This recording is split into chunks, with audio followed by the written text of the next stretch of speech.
Hi everyone, Robin here from the Good Place Bench, part of Utopian Hours here in Rotterdam. A festival, an international festival of city making. And I'm proud and glad to be part of the program today and tomorrow to interview like-minded, city makers. And who do I have next to me here? Päivi Raivio from Helsinki, Finland. All the way from Helsinki. Very nice.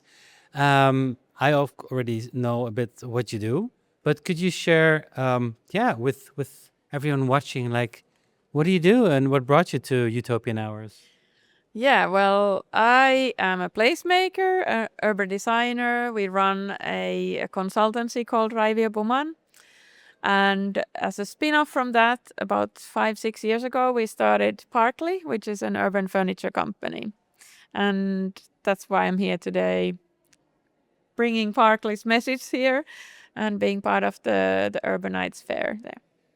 And not only to sit on a good place bench. So you're a bench tester as well. Yes, I'm obsessed about sitting in public space. So I can evaluate this one after that. Okay, But very good. this is something I really like and to observe in cities and how people use different kinds of furniture. And these lessons and observations from public space I always embed also in my work. Which is also built around the interaction of citizens in cities. Yeah, definitely. I think the core in our work, whichever kind of entity we work with or a project, it's about creating more encounters between people, but also between the people and the city and the surroundings. Yeah. If so, how long has Parkley been live, and was this always been a red thread in your work as a placemaker? Well, Parkly was founded 2021, so that's 5 years ago. Wow. And it started because in our kind of consultancy and studio work, we did a modular pop-up park, and we noticed how easy it was to set it up in the first location, but then to the second location. And this adaptability and flexibility really gave us the idea that what if we make this more as a kind of durable and flexible furniture system, because these temporary installations often tend to be made with cheaper materials, and after a few years it might not look very good. And maintenance is one of the issues why city planners or decision makers sometimes say no to things, because they know it might cause maintenance issues later. So we wanted to tackle these kind of known challenges and to basically erase all excuses. So to help planners and decision makers to say yes to experimenting into installations and implementations that really create more vibrant places.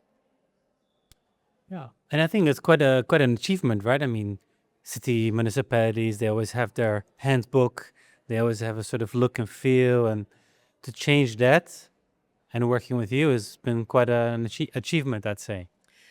Yes, I think we've been almost like stupidly brave to go out with the furniture design very early on. And we've been developing it for the, let's say, first 3 years. And now the very final product is out there.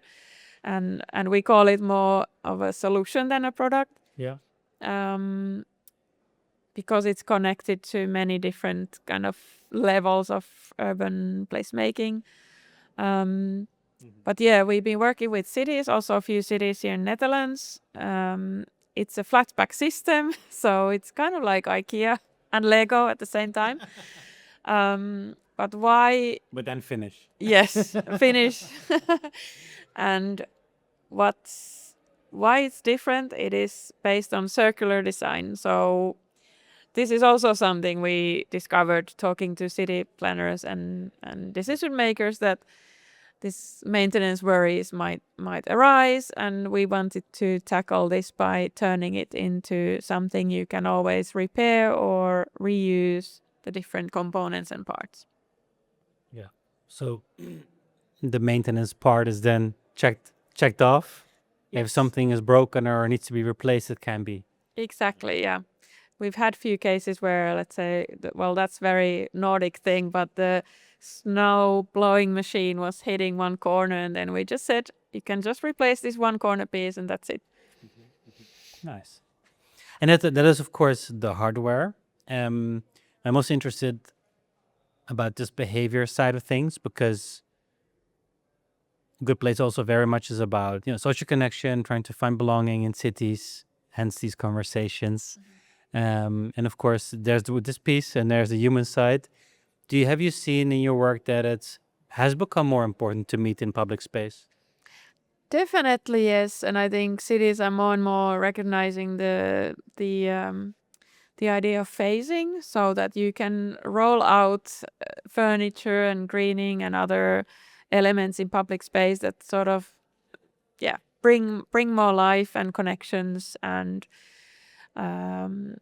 vibrancy, and help people to reimagine or imagine what it could be. So from moving from this very linear thinking and big scale projects, can kind of cut them in parts and start somewhere that will actually help to communicate to citizens about the possible changes. And this is something we've seen in our work, and we work on that, those kind of projects. And I really hope these become more and more kind of popular. Let's say the Barcelona Superillas, the Superblocks is famous for it. But And if you look at those, how vibrant they are. Exactly.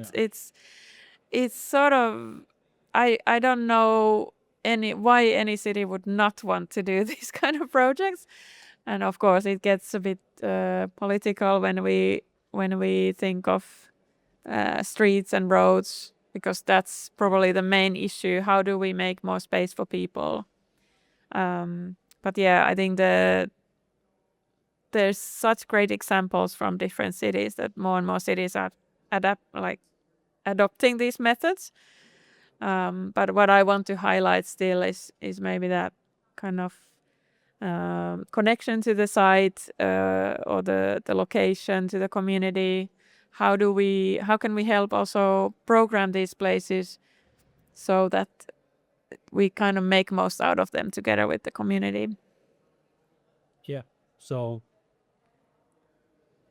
furniture becomes more like a vehicle, and then adding programming to the mix attracts people to interact. Definitely, yeah. That's why it's often called these more like platforms for social life. And as a designer, I also want that my work, whatever elements we design and put out there, whether it's Parkly or something else, that it's more like on the background. The social life is the key, and this sort of simple forms and shapes and designs and color world, these are kind of creating that kind of a backdrop for the public life. And I think that's also something we kind of focus in our work, that that mixed use spaces require this kind of multifunctional elements rather than very specific kind of items and elements. And lately I've been very interested in how we can create more playful spaces with these objects. And programming as well. Yeah. Yes. As part of the playfulness. Exactly. Yeah. Is there an example you can give from a playful programming idea? Yeah. Well, we've seen that with our projects that children of all ages tend to play a lot. Like it's kind of like it's through movement very often, and it reminded us of parkour.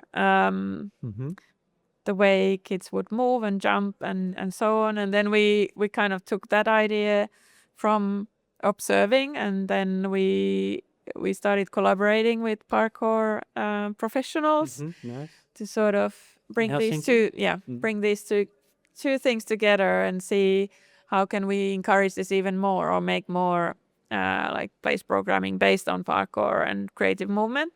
So that's one example. Another example is, for instance, now last week we had the opening of this green oasis pocket park in city of Lahti, and we embedded this playfulness with really, really simple methods like placing stepping stones and view logs and different heights of the furniture together. And these are sort of prompts that kind of they just suggest something, but they're not really directing, this is how you should play. It invites children among the plants and so on. And when we observed it, it really worked well. So I think it was really just these small sort of hints and prompts that you can embed into the design without overthinking it, I'd say. Yeah. Give room to children to use their own imagination. Yes, definitely. So in my work, I've been a little bit researching into this planning the unplanned idea. And this is, I think, a good example of that you sort of plan to a certain extent and then you let it sort of do its own thing. And that, of course, connects to that idea of platform or a background for social life or play. Nice.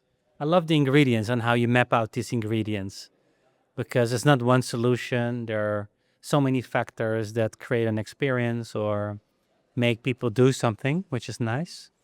Hence also why we're here at Utopian Hours. I mean, the word utopia.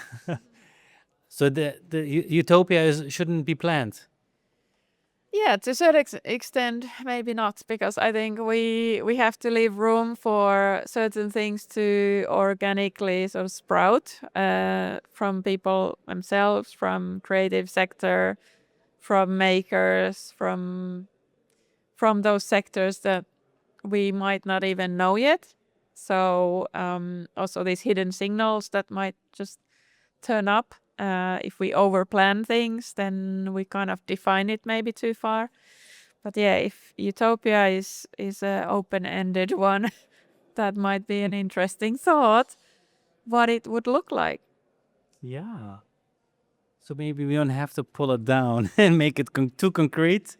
Just leave it a bit open. Interesting.